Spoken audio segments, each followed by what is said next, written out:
Vâng, sau đấy videoនេះខ្ញុំបង្ហាញពីប្រភេទកាមេរ៉ា Wi-Fi បាទcònមួយដែលមានលេខ2ទៅរូបរាងបែបចឹងកាមេរ៉ានេះជាប្រភេទលេខ3.1ហើយសម្រាប់កាមេរ៉ានេះគឺយើងអាចនិយាយឆ្លងឆ្លើយបានមាន speaker មាន mic ចឹងសម្រាប់ app ដែលយើងប្រើiCam 365អញ្ចឹងយើងអាចចូលទៅ setting មួយ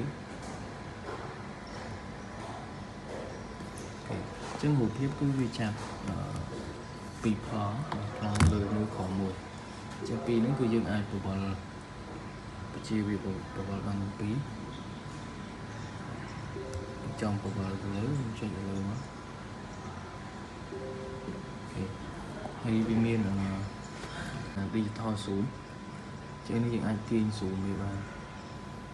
ប៉ុន្តែជាប្រភេទ digital នៅទាំងលើទាំងក្រោម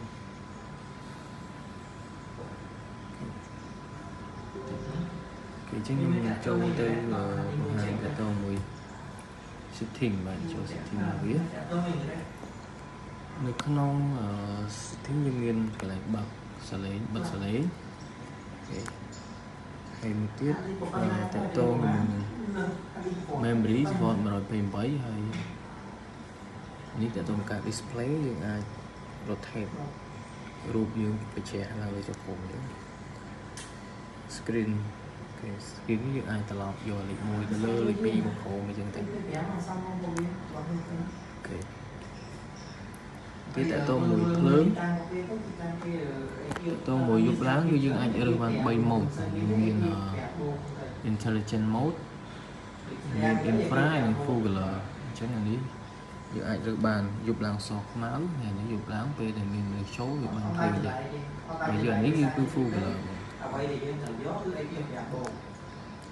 ហើយតកតងមួយទៀតគឺយើងមាន notification បើកថាឲ្យបោះ notification ទៅលើថាមុខងារអី sound detect human detect អីចឹងទៅឬក៏ motion detect ហើយវាក៏មានជា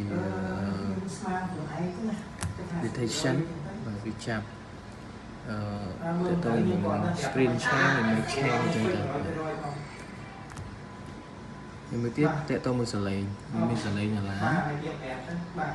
បើទៅមានអាឡាមចេញហើយយើងអាចបូក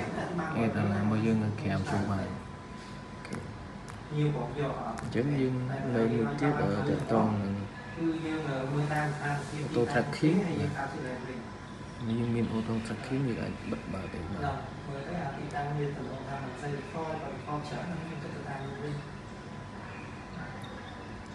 អូខេដូចជាមានប៉ុណ្ណឹងបាទអូខេអរគុណ